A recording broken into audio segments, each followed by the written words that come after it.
Allez, yo, bonjour à tous, c'est YugiToon. Alors aujourd'hui, ouverture du deck de structure, la Horde des zombies. Donc j'en ai pris 3. Donc c'est-à-dire qu'aujourd'hui, vous allez avoir la vidéo de la présentation du deck, de ce qu'il y a dedans. Et demain, vous aurez une vidéo d'un deck avec les trois decks. Bon, alors la première, je vais la désintégrer, c'est histoire de vous montrer. Et je ferai ça beaucoup plus proprement avec les autres, histoire de m'en garder une. Donc on va commencer tranquillement avec le dragon nécro zombie aux yeux rouges, qui est bien stylé, et qui est le monstre synchro du deck. Donc on va essayer de l'ouvrir. Voilà, j'ai dit on va essayer, c'est un peu la douille. Ah, c'est bon. C'est bon. Alors désolé si la caméra elle bouge, si vous voyez comment est-ce que c'était monté, ça vous ferait bien marrer. Encore pire que quand je suis pas chez moi. C'est pour ça qu'il n'y a pas le même playmat en dessous. Donc la carte machin là, je sais pas trop ce que c'est. Et on va faire du coup la présentation du deck. Donc on va commencer avec le dragon Necron aux yeux rouges, qui est vachement sympa, qui est le monstre synchro. Le Tatsu Necro, qui est un hippocampe, qui est vraiment aussi très mignon. Et lorsqu'il est invoqué, lorsqu'il est invoqué ou posé normalement et qui va être utilisé comme matériel synchro, un monstre de ma main, je peux utiliser un monstre de ma main comme matériel de synchro. Donc vraiment très utile pour jouer à synchro dans ce deck. Ensuite, le boss monster qui est proposé, le roi du déclin, Barrel d'Orche.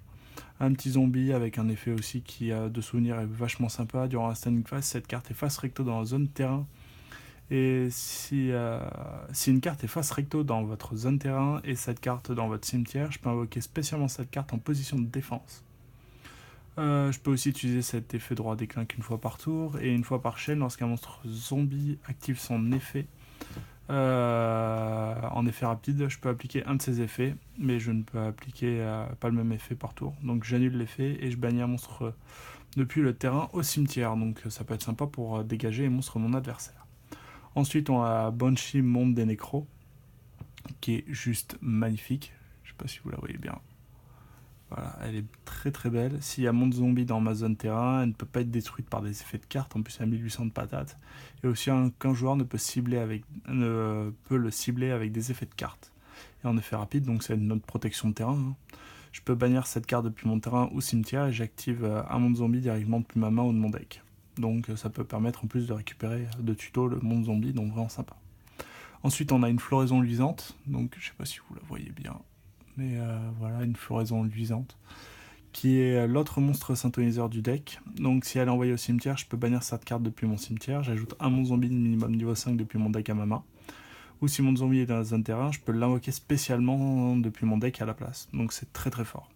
Et aussi dans n'importe lequel cas, je peux pas invoquer spécialement de monstres zombies exclus le reste de ce tour. Donc très sympa, ça, le chariot de feu qui est une réédition. Invoqué spécialement si je contrôle minimum 2 monstres zombies et que cette carte est invoquée spéciale, il faut que je mélange autant d'autres monstres sur le terrain que possible. Donc autant de monstres zombies sur le terrain. Donc avec le monde zombie, je peux alors même piquer le monstre de mon adversaire, donc ça peut être sympa pour pouvoir m'en débarrasser. Ensuite, en carte vraiment emblématique, on a le dragon zombie qui avait été mis dans un deck de structure avant, c'est pour ça que ça c'est un deck de structure revient. On a Goku and Mecha Maléfique, donc pareil, un zombie que je peux invoquer normalement sans sacrifice. Et une fois par tour, durant la end phase, cette carte a été invoquée de cette façon, je l'envoie dans le cimetière et je reçois des dommages et go à son attaque d'origine. Donc ça peut être sympa pour placer un OTK, mais sinon elle est pas ouf. Décomposition sans fin, qui peut être invocable SP avec max, si j'ai max 2000 points de vie, et qui va avoir comme attaque la moitié des points de vie de mon adversaire. Donc en début de combat, vachement sympa à invoquer, et du coup très sympa à invoquer, surtout avec la tortue pyramide que je vous présenterai plus tard. Donc le décomposition sans fin, le paladin qui me permet de réinvoquer un monstre zombie de niveau 4 dans le cimetière de mon adversaire qui a été au combat et de le réinvoquer. Donc très bien, surtout quand on joue le monde zombie. Ensuite, un Seigneur Immortel qui n'est pas invocable spécialement. Pour ça, il faut que je...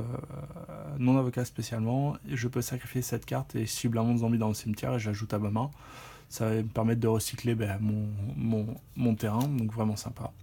Le maître zombie, je peux renvoyer un monstre zombie depuis ma main au cimetière et je cible un monstre zombie de max niveau 4 dans l'un des cimetières et je l'invoque spé.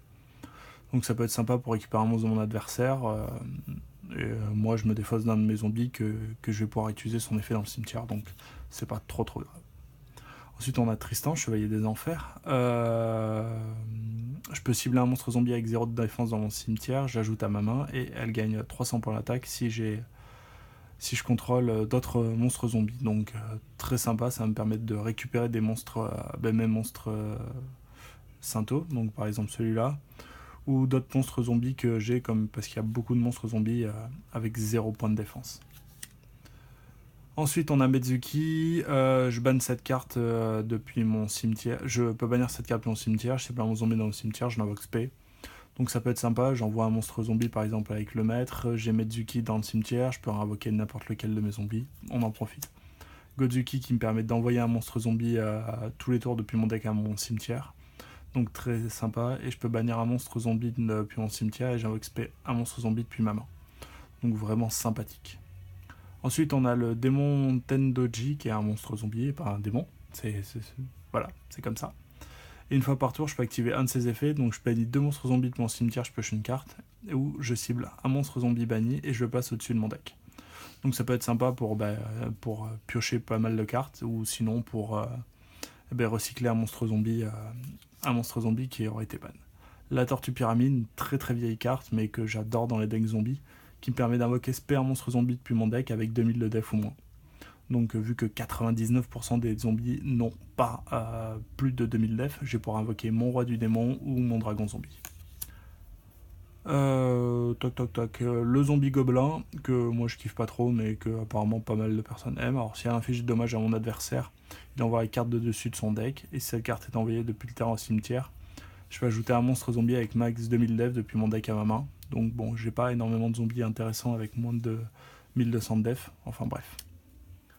Ensuite j'ai Izod, Belle des Enfers, qui est juste magnifique. Alors si je contrôle Tristan, donc ça veut dire qu'elle va se jouer avec Tristan, qui est là, le Chevalier des Enfers. Je peux invoquer spécialement cette carte, donc ça va être très bien, ça peut me permettre d'avoir des accès rapidement à des X64, ou des synchros vachement importantes, donc des synchros 9 par exemple, des synchros 11 ou des synchros 9. Pas invocable spécialement autrement, je peux cibler 2 monstres zombies que je contrôle, je déclare un niveau de 5 à 8 et ils deviennent de ce niveau jusqu'à la fin de ce tour. Et aussi, je peux pas invoquer spécialement de monstres zombies exclus le reste de ce tour, donc ça peut être sympa pour arriver à caler des petites synchro 10. Où voilà, j'ai lui, elle qui est invoqué spé, par exemple j'ai un Tatsu Necro qui peut être sympathique, ou je dis que voilà, celui-là passe à 7, donc ça fait 7 et 3, 10, synchro 10. On a le Solitaire Shiranui qui me permet d'invoquer spécialement un monstre synthoniseur avec 0 de def, donc ça va être floraison suivante depuis mon deck. Et si cette carte est bannie, je peux cibler un monstre zombie Shiranui banni, ou max 2 à la place, si style de synthèse Shiranui est sur le terrain, mais je pense qu'elle n'est pas dans le deck. Et je les invoque spé, donc ça pourrait être assez sympa. On a Umi Zombie, qui est l'autre synthoniseur du deck, qui va être bien sympathique, c'est-à-dire que c'est un deck qui va jouer beaucoup sur les synchros, ça peut être sympa. Donc on verra bien ce que ça donne. Je cible un monstre face recto sur le terrain, je défausse une carte, si je le fais, j'augmente le niveau de la cible de 1. Ça peut être pas mal. Surtout que c'est un Syntho 4. Donc Syntho 3 je veux dire, donc ça peut être sympa. J'envoie un monstre zombie aussi depuis mon deck au cimetière, et si je le fais, j'augmente le niveau de la cible de 1. Donc voilà, ça me permet d'envoyer mes monstres zombies au cimetière et d'augmenter mon niveau Syntho pour pouvoir faire des synthonisations. Hop, je décale ça parce qu'il y a un petit truc, un petit reflet. La mythe articulée que je kiffe pas trop, je défausse cette carte au cimetière, je cible un monstre zombie au démon contré par l'adversaire, je cale une phase, je prends son contrôle. Bon, avec le monde zombie, ça va être sympa, mais sinon, bon. On verra si elle sera dans le deck qui sera fait au final. L'incarnation du pharaon, cette carte elle est envoyée au cimetière pour une invocation synchro, je peux cibler un monstre zombie niveau 4 dans mon cimetière et j'invoque la cible. Ça peut être pas mal. Ça peut être pas mal à réfléchir. Le Bouc Fantôme, que j'adore, qui est aussi un Syntho, qui me permet d'invoquer pas mal de jetons noirs quand elle est invoquée par flip. Ils peuvent être utilisés pour des synchros aussi, donc ça peut être sympa, et en plus ça permet de méchamment de tempo. Donc voilà. On a la nécro, on va passer aux magies, maintenant on va passer aux magies. Donc il y a quelques-unes magies. On a surtout le retour au monde des zombies et le parfum anti-magie qu'on voudra voir après, qui vont être bien sympathiques. Donc la nécronisation zombie, qui est bien sympa. Alors je prends un monstre zombie de minimum 5 sur mon terrain, je cible un monstre contre mon adversaire, je cale une phase, je prends son contrôle, et durant la même phase, cette carte est dans mon cimetière. Je peux mélanger un de mes monstres zombies banni dans le deck, et si je le fais, je pose cette carte, mais je la bannis lorsqu'elle quitte le terrain. Je peux utiliser son effet qu'une fois par tour, donc c'est vachement sympa. La lutte du pouvoir, je cible un monstre zombie sur le terrain, et jusqu'à la fin du tour, il gagne 1000 points d'attaque et perd 1000 points d'attaque. Donc ça peut être sympa vu que c'est une magie rapide et qu'on va jouer avec monde zombie, donc tous les monstres sur le terrain seront des monstres zombies. Ça peut me permettre de faire chier un petit peu mon adversaire. Et durant la même phase, cette carte est en cimetière, je peux mélanger un de vos monstres zombies bannis dans le deck, et si je le fais, je pose cette carte, mais je la bannis lorsqu'elle quitte le terrain comme nécronisation. La carte de terrain, le monde zombie, tous les monstres sur le terrain et dans les cimetières deviennent des monstres de type zombie. Et aucun joueur ne peut invoquer par sacrifice de monstres zombies exclus. Donc ces monstres qu'il a dans sa main, il se retrouve un peu bloqué à mon adversaire. L'œil de la domination, je cible un monstre zombie avec max 2000 de def, et il peut attaquer directement. Donc ça peut être sympathique pour pouvoir placer un kill final. Le livre de la vie, c'est le monstre Reborn, c'est le monstre Reborn chez les zombies qui est vachement bien. L'appel de la momie qui peut me permettre d'invoquer SP un monstre zombie si je n'en contrôle pas. Sacrifice inutile, on envoie un monstre zombie depuis mon deck, un monstre depuis mon deck au cimetière. Portail du monstre, je sacrifie un monstre, je dévoile les cartes dessus de mon deck jusqu'à dévoiler un monstre qui est invocable, posable normalement, et je l'invoque, et j'envoie les autres cartes dévoilées au cimetière, donc ça me permet encore d'envoyer plein de cartes au cimetière. Entraîné dans la tombe, chaque joueur révèle sa main, choisit une carte depuis la main de son adversaire, et je défausse la carte choisie depuis la main de chaque joueur. Et après on pioche. Donc ça me permet d'envoyer une carte au cimetière et de piocher. Enterrement d'une autre dimension, qui était ban à une époque, mais maintenant qui est plus du tout limité. Je prends 3 monstres zombies, 3 monstres bannis, je les renvoie au cimetière. Donc très très fort. Et la carte rééditée qui coûtait très très cher avant, mais qui est maintenant en commune dans ça, c'est la balade partagée, ce qui permet de bloquer en général tout combo de joueurs qui tuto. Si le reste de ce tour, chaque joueur, fois qu'un ou plusieurs cartes sont ajoutées depuis ma main, deck ou cimetière à la main de votre adversaire, sauf en les piochant, je pioche immédiatement une carte. Par contre, je peux utiliser qu'une seule balade partagée par tour, mais ça me permet de piocher ou énormément de cartes, ou de bloquer l'adversaire parce que il ne faudra pas que je pioche plein de cartes. Retour au monde zombie, je bannis un monstre zombie sur le terrain, j'invoque spécialement un monstre zombie depuis le cimetière du joueur qui le contrôlait sur son terrain.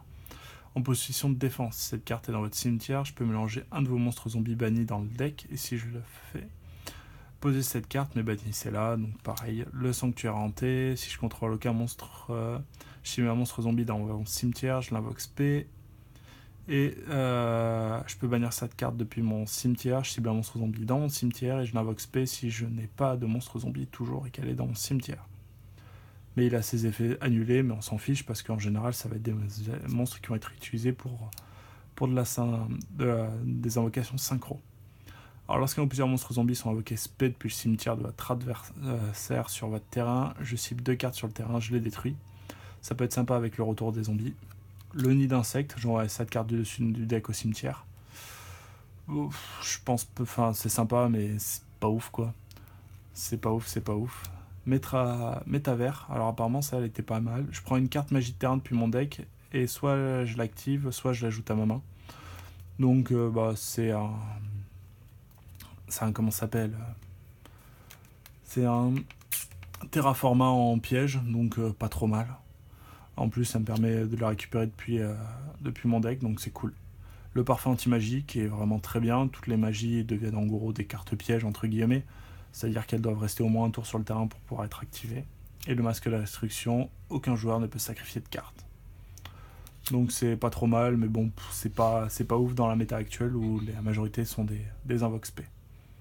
Donc voilà, c'était ce petit deck, moi je le trouve vachement sympa. En plus c'est du zombie, tout le monde aime le zombie. 90% des gens aiment le zombie, tout le monde a eu un petit deck zombie un jour dans sa vie. Et tout le monde aime les zombies, en plus les cartes sont sympas, on a la belle, on a Isolde, Belle des Enfers qui est vraiment magnifique, je sais pas si vous la voyez bien. On a le dragon zombie, on a le Tatsuneko qui est magnifique, enfin on a pas mal de belles cartes.